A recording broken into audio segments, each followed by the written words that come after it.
This week, controversy emerged after two political disruptors were found to have attended the Canada Strong and Free Networking Conference, formerly the Manning Leadership Conference, an annual nonpartisan convention mostly attended by conservative leading leaders.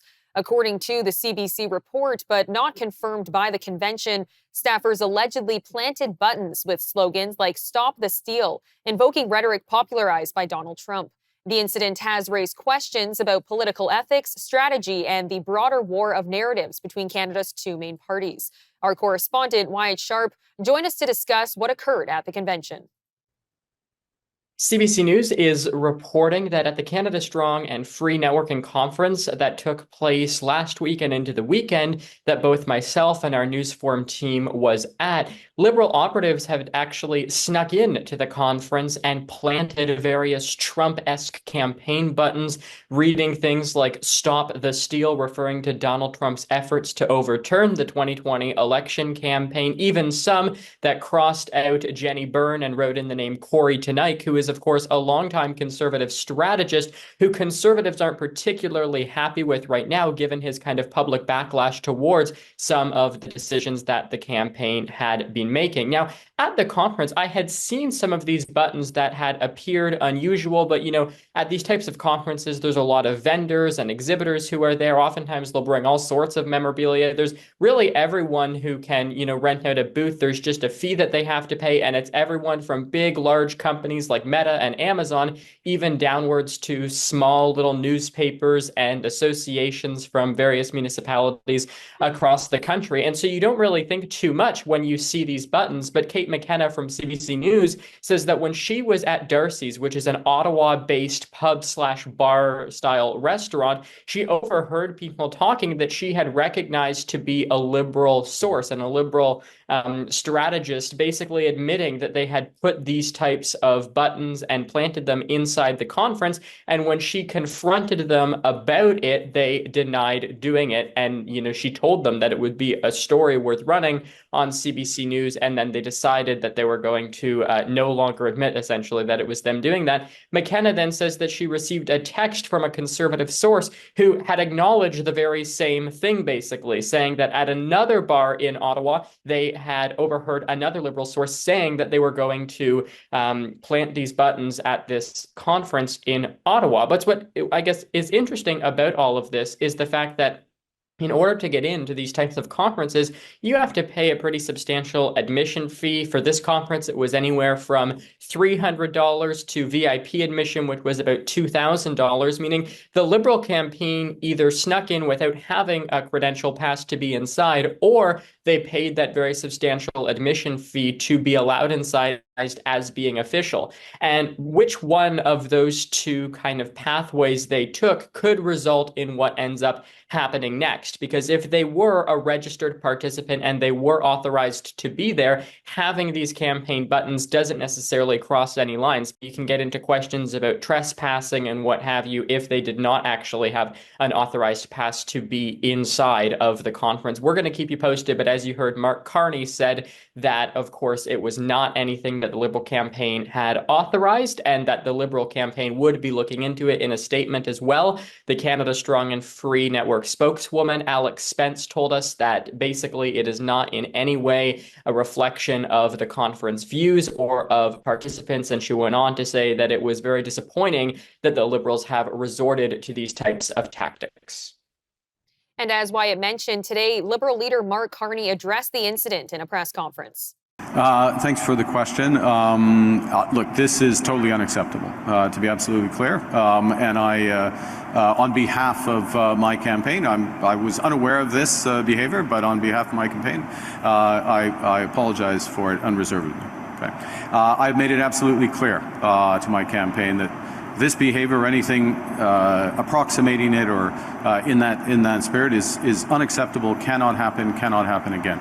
We're now joined by Liberal strategist Andrew Perez to further unpack the controversy. Andrew, thank you for joining me today. Great to be here. So today, Mark Carney was asked if the Liberals involved in the incident were fired, and he responded that they have been reassigned. What message does this send to the morals of the party by keeping on these staffers, just giving them different job titles? Well, I think Mark Carney and the Liberal Party takes this very seriously.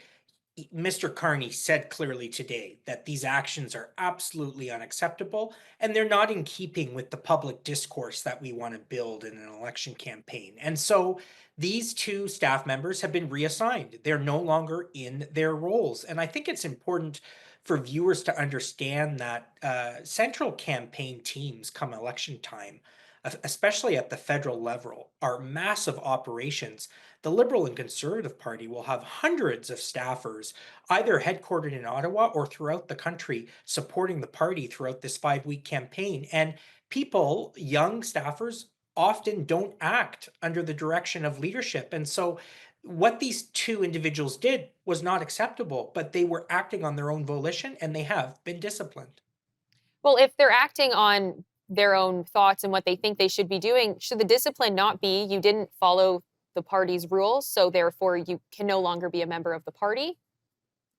Well, the party will ultimately decide moving forward how they want to deal with these two individuals. They've been reassigned for the moment, which means they're no longer in the campaign roles that they were in.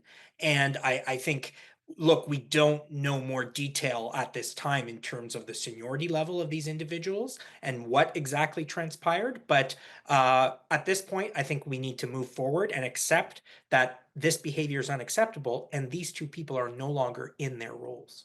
Now, with moving forward, is there going to be a worry that this tactic could backfire and make the Liberal Party look a bit calculated? Look, I think we don't want to see actions like this in our politics. We want campaign staff and campaigns to run forthright campaigns. And unfortunately, the party, in this case, that didn't happen. But I think when you look at at this campaign so far, it's been focused on the issues at this very important time for our country. And so while the opposition parties, particularly the Conservatives, may want to make fodder over this and make it into a 2 or 3 day story, I think we need to move forward. We're in a critical week with the debates taking place on Wednesday and Thursday evening. Well, some voters see this as an attempt to manufacture scandal instead of actually focusing on policy. What do you have to say to that? I think that the Liberal Party should stay focused on the issues. And I think that's what the leader has done for the past 3 weeks. Mr. Carney has released a record number of sweeping policy planks impacting every sector of the economy and speaking to affordability and the very real challenges that Canadians face. And I expect he will continue to do so in this final stretch of the campaign, and that we will hear him lay out his vision in English and French in the leaders' debates later this week. Well, on the topic of the debate, how much is at stake with what's going to happen this week? What do you think the Liberals have to do to continue to cement that lead that they have over the Conservatives and close out these final 2 weeks of campaigning? Yeah, Mr. Carney and the Liberal Party needs to continue doing what they have been doing, making this election about the issues and speaking persuasively about what Canada needs to do to move forward, to grapple with the affordability crisis, to diversify our trading relationships, and to enact positive change so that the middle class and the lower middle class in this country can realize their dreams. And I expect Mr. Carney will do that. I'm not sure that the debate coming in the final stretch of this campaign is going to really change the dynamic in the election, but we'll have to see what happens in the election. Traditionally, debates are held earlier on in the campaign, and so there's more of a chance that the debate could impact the trajectory of the campaign. So I'll be looking over the weekend and into next week what the public opinion polling is showing. Has the dial been moved on public opinion emerging from the debate?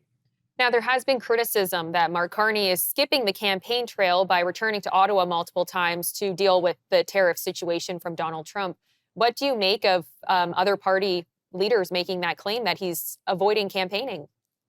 I think that criticism rings hollow, Theresa, and I say that because we are living in uncharted times. The impacts of this trade war are being felt by Canadians in real time in this election campaign. On Friday, hundreds of auto workers lost their jobs at a GM Cami plant in Ingersoll. And so I think it's incumbent upon Mr. Carney. Yes, he's the leader of the Liberal Party in an election campaign, but he's also the prime minister. So he has to put that prime ministerial cap on. And if that means pausing the campaign for a day or a few hours to take on the role of prime minister, then so be it. I think that's what Canadians expect. Well, Andrew, thank you so much for the time today. We appreciate it. Thank you. Take care.